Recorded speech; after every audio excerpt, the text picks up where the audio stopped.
muito feliz em estar com vocês nesta manhã. Fim de semana muito abençoado, muito gostoso podermos sair de casa e vir encontrar com outros irmãos e encontrarmos pessoas que realmente estão consagradas ao Senhor, que realmente estão se dedicando a Deus, buscando crescer diante dele. Nós, como igreja, devemos realmente manter isso vivo em nós. A necessidade de dia a dia estarmos renovando as nossas forças com o Senhor, em virtude daquilo que o mundo tem nos pressionado, em virtude daquilo que o mundo tem nos induzido a viver, uma vida distante do Senhor. Então nós contra-atacamos com uma busca de edificação no Senhor. Isso tem nos alegrado, enxergar isso na igreja, nos adolescentes e jovens especificamente, que é o foco da Juban. Ontem nós estivemos aqui com adolescentes e jovens, um número bom, que tem buscado se capacitar e entender melhor sobre sexualidade, sobre namoro, sobre drogas. E se eles estão buscando isso é porque querem fazer diferença. Nós nos alegramos. Esperamos que realmente a nossa geração seja uma geração que marque a história daquilo que Cristo trouxe como proposta para a nossa vida. Mostrar essa diferença não só em discurso, mas em vida. Amém? É sobre isso que nós vamos refletir um pouco. Já que estamos trabalhando com os adolescentes sobre sexualidade e drogas, hoje eu quero conversar com vocês sobre família. Eu convido você a abrir a sua Bíblia, primeira carta de Pedro, capítulo 5, versículo 8. Nós vamos ler. Diz assim: estejam alertas e vigiem. O diabo, o inimigo de vocês, anda ao redor como um leão, rugindo e procurando a quem possa devorar. Quero pensar com vocês sobre o tema antes que seja tarde demais.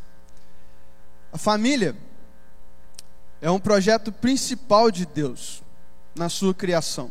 Deus criou todas as coisas e nós conhecemos bem a história registrada em Gênesis. Acho que Deus teve um propósito e em cima desse propósito, movido pelo seu amor, criou todas as coisas para que essa criação pudesse adorá-lo. E dentro dessa criação ele projetou a raça humana. Primeiro Adão dedicou com todo carinho, tudo ele mandou que surgisse, mas o homem, ele fez questão de formar do pó da terra e soprar nele o fôlego de vida. Mas aí Deus percebeu, tudo que Deus olhava, ele dizia: isso é muito bom, isso é muito bom. Mas Deus percebeu que uma coisa não estava boa na criação, que o homem estivesse só. Não estava bom isso. O homem estava sozinho, triste. E aí Deus criou a mulher para que juntos pudessem multiplicar e povoar a terra. Então, o projeto principal de Deus na sua criação é a família. E a família para nós, então, é esta base que sustenta a nossa vida, é o lugar onde a gente se sente seguro, o lugar onde a gente está bem.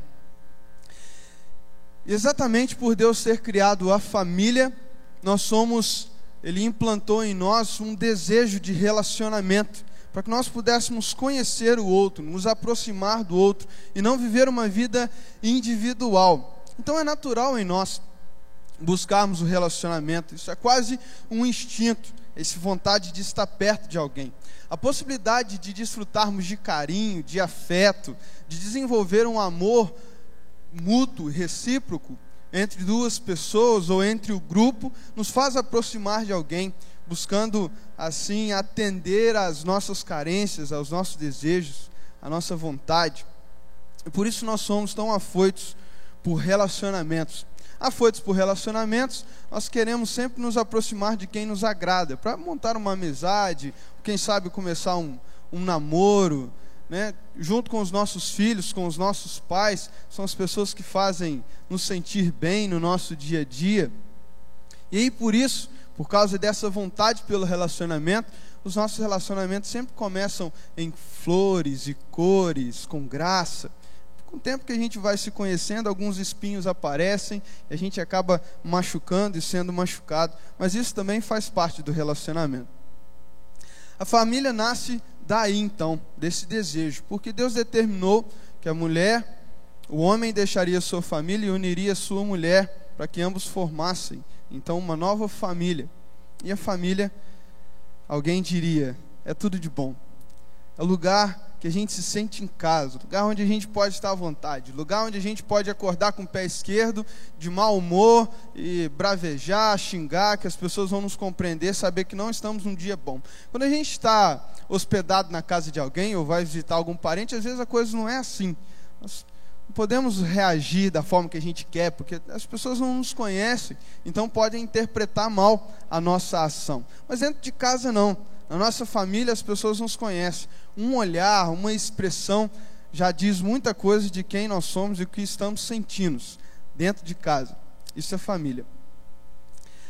E exatamente pela família ser essa instituição divina, essa criação de Deus, é que o inimigo das nossas vidas, o diabo, tem tentado destruí-la há anos, desde que a família existe. E lá no início de tudo, primeiro ele tenta Eva e os dois caem. Depois Caim mata Abel. Em cada ponto da história nós vemos o diabo tentando destruir as nossas famílias. E dentro daquilo que nós temos discutido com os nossos adolescentes e jovens, aqui nesse fim de semana, os pontos abordados, sexualidade, namoro, drogas, têm sido estratégias fortíssimas nas mãos do diabo para tentarem minar a nossa família. Aquilo que Deus criou como um projeto primário, com tanto amor e carinho.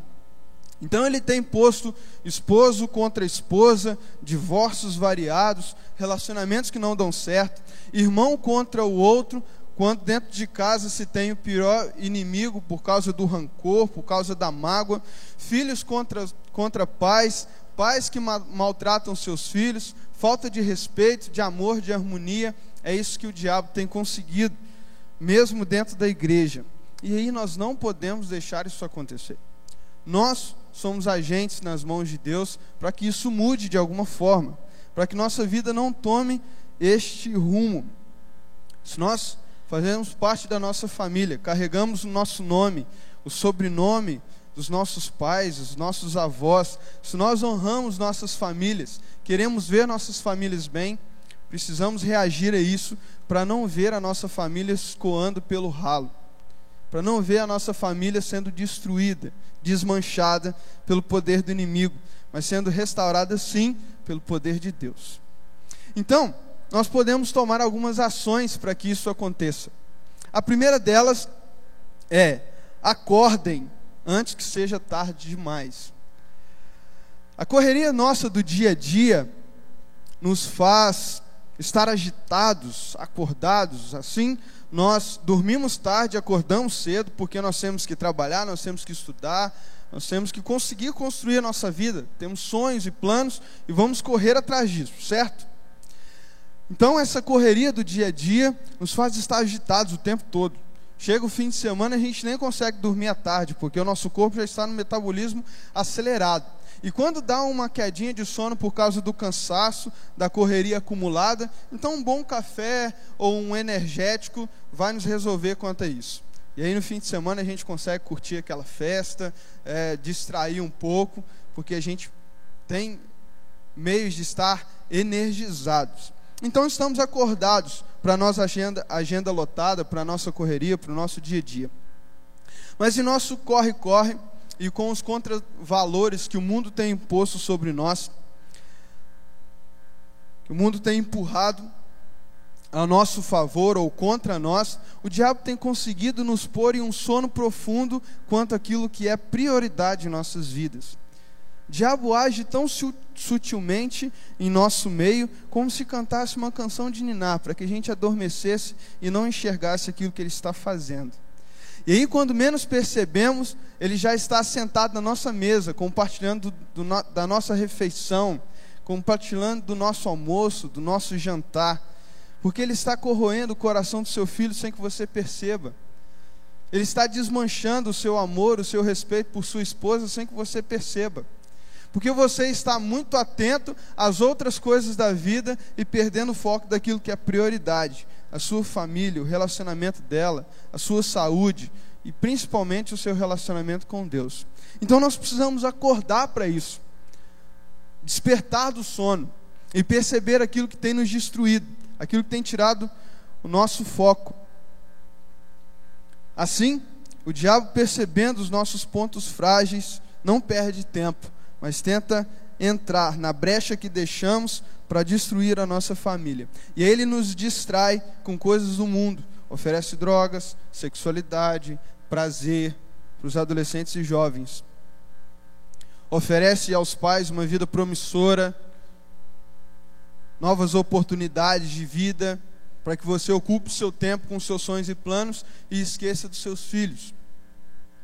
Oferece coisas que nos distraem para que nós possamos estar desfocados de Deus, da família e ocupados demais para dar atenção para a nossa família, para a nossa realidade. Assim, ocupados que somos, damos tudo o que podemos para satisfazer os desejos dos nossos filhos. E aí, já direcionado para os pais. A nossa quantidade de tarefas e de responsabilidades nos rouba o tempo. E aí, para suprir a nossa ausência na vida dos filhos, nós damos presentes, nós damos tudo aquilo que eles pedem. Tentamos recompensar a nossa ausência com presentes, com coisas materiais. Só que devemos perceber e acordar para o fato de que nada substitui a nossa ausência, senão a nossa presença na vida dos nossos filhos. Enquanto Belo Horizonte estava fazendo seminário lá, trabalhei um tempo numa escolinha particular que oferecia do berçário até o 5º ano. E lá eu observei muitos pais que tinham filhos praticamente por causa da atitude deles. Me chamava a atenção, por exemplo, um casal, deixavam 2 meninas lá, às 7 horas da manhã. E aí eles pagavam para que as meninas ficassem no período integral, uma de 2 aninhos e outra de uns 5 anos. Ficavam lá o dia inteiro. Isso tem se tornado normal, né? É a adaptação que a gente arrumou. Tendo um bom estudo de qualidade, nós não vemos mal nisso. Mas o que me chamava a atenção neles era que eles economizavam, já que pagavam para a escola, economizavam na alimentação das meninas. As meninas tinham que jantar antes de sair da escola, e eles levavam miojo para as meninas comerem, só. A escola tinha uma alimentação equilibrada, balanceada, só que eles tinham que pagar pela alimentação, né, se quisessem. Só que não, eles levavam miojo para as meninas comerem. A outra coisa que eles pediam é que as meninas não dormissem à tarde. Geralmente depois do almoço, as professoras descansavam com as crianças para que elas pudessem recarregar as energias. Coisa normal de criança. Eles pediam que não deixassem elas dormirem, porque eles apanhariam elas lá por volta das 7 horas da noite e gostariam que chegando em casa elas já dormissem para que ela pudesse curtir seu esposo. Ridículo, né? Com quem o filho vai se relacionar? De quem o filho será? Estavam sendo mais filhos da escola do que dos pais. A alegria de comemorar o seu aniversário, a alegria de ganhar um presente de Natal, a alegria de estar vivendo e desfrutando família, na verdade estava acontecendo dentro do contexto de escola e não no contexto de família. E nós temos gerado pessoas conturbadas, confusas, sem base, sem valores, e depois, quando crescem e são rebeldes e nos dão trabalho, nós queremos cobrar deles aquilo que nós não ensinamos eles a ser, porque não estávamos presentes, não demos exemplo, não cumprimos o nosso papel. Então, pais, fique atento ao que os seus filhos fazem, sobre o que conversam, quais páginas da internet eles acessam, qual o seu grau de relacionamento com Deus. Seus filhos têm se relacionado com Deus? Você tem sido um bom exemplo para seus filhos? Filhos, retirem o nada a ver do vocabulário de vocês. Estejam atentos ao que o diabo está tentando fazer nas suas vidas. Não relativize tudo. O Deus que você serve te dá liberdade, mas liberdade com princípios que você deve se atentar. Procure conhecê-los. Respeitem os seus pais. Observem se o mal não está se aproximando com uma face de inimigo. Tomem cuidado, pois a responsabilidade da sua vida espiritual é sua também. Então não vai adiantar, você que está aqui dentro da igreja, ontem nós abordamos isso, o Eduardo falou isso, olha, vocês estão sendo instruídos, então tomem cuidado. Vocês estão aprendendo aqui como vocês devem viver. Então, quando as coisas derem errado no futuro, não olhem para os seus pais, não olhem para a sua família, para a sua igreja e digam assim: isso é culpa de vocês. A responsabilidade de vida espiritual, de crescimento espiritual, é de vocês. Vocês são os salvos. A responsabilidade da salvação da sua vida é sua. Claro que seus pais podem contribuir para isso, claro que a igreja vai sempre estar contribuindo para isso, e talvez eles tenham sim parcela de culpa pela não instrução, mas vocês devem conhecer a Deus. O relacionamento é de vocês. Para vocês também, pais, não deixem se alimentar somente nos cultos de fim de semana, domingo.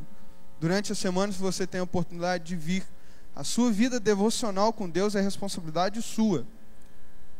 O sustento espiritual da sua casa é responsabilidade sua, pai. Isso foi dito pelo Vinícius aqui ontem.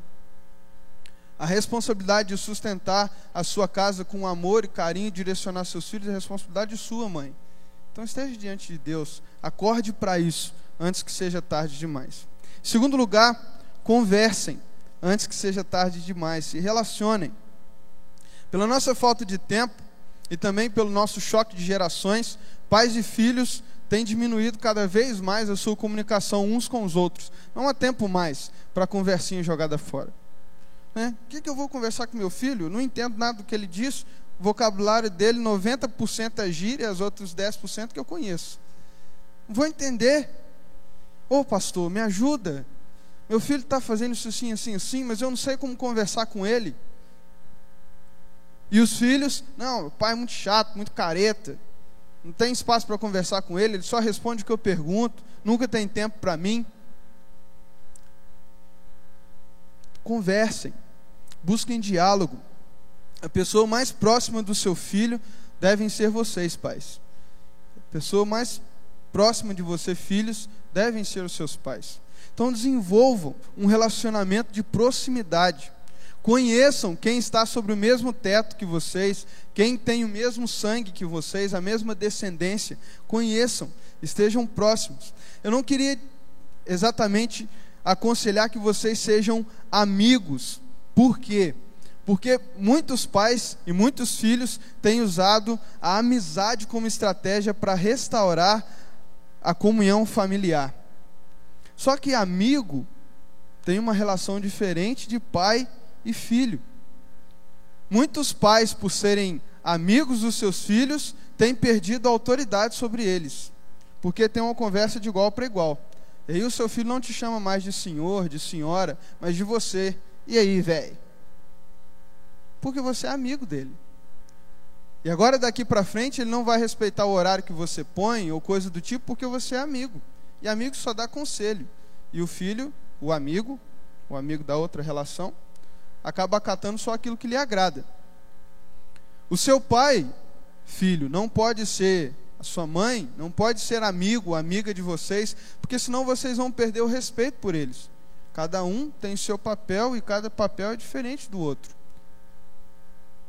As características de amizade, de conversa, de diálogo devem ser mantidas, mas não enxergue seu pai e sua mãe como um amigo perdendo a autoridade que eles têm. Não enxergue o seu filho e a sua filha como um amigo, deixando eles fazerem aquilo que eles querem. Mantenha a sua autoridade sobre eles. Mantenha o respeito de vocês pelos seus pais. Conversem, dialoguem, separem um tempo para que isso aconteça e dediquem-se a isso. Às vezes, alguns pais têm separado tempo sim para os seus filhos. Só que quando conversam, estão na frente do computador trabalhando, levaram trabalho para casa e o filho está lá: ó pai, hoje aconteceu isso, hoje aconteceu aquilo. Ah tá. Dediquem-se a isso, se forem separar tempo. Foque no seu filho, olho no olho, relacionamento, contato, afeto. Põe seu filho no colo de vez em quando, beijo, abraço. Demonstre carinho, cuidado, apego, afeto. Restaure a sua família. Conheça, construa um relacionamento familiar antes que seja tarde demais. Por último, para concluirmos, amem-se antes que seja tarde demais. O amor é um sentimento muito gostoso. é a característica essencial de Deus. Deus é amor. Deus é mais amor do que todas as outras características que Ele tem. E quando nos criou e soprou em nós o fôlego de vida, Ele transmitiu para nós todas as características naturais que eram dele. Reservou para Ele só as sobrenaturais, aquilo que pertence a Ele somente. Mas o amor é uma das características principais que Deus pôs em nós. E o pecado tem gerado em nós um amor egoísta, um amor que nos aparta, um amor que se preocupa mais com os nossos interesses do que realmente com o interesse do outro. Nós não amamos por uma proatividade, amamos por aquilo que o outro pode nos dar. Então eu não amo para fazer feliz, eu não amo para contribuir, eu não amo para conhecer o outro. Eu amo porque isso vai me fazer bem, vai me trazer algum lucro, algum resultado. A hora que não me fizer bem mais, eu excluo, eu descarto. Estamos desenvolvendo um amor descartável. E quando isso entra dentro da família, destrói a família. Porque aí eu vou amar meu irmão só se ele me der motivos para isso. Eu vou amar os meus pais só se eles me derem o que eu quero. Eu vou amar os meus filhos. O amor de pai para filho já é uma coisa diferente. Aí o diabo, para destruir isso, ele tem que suar a camisa mesmo, porque pai e mãe amam verdadeiramente o filho. Mas tome cuidado de como você tem demonstrado esse amor. Demonstre esse amor com justiça, assim como Deus é. Se Deus nos amasse e deixássemos fazer aquilo que a gente dá na cabeça, seríamos filhos mais indisciplinados que somos e perdidos. Mas Ele nos trata com justiça. Ele deixa que colhamos aquilo que temos plantado. Haja assim também com seus filhos. Ame os seus pais.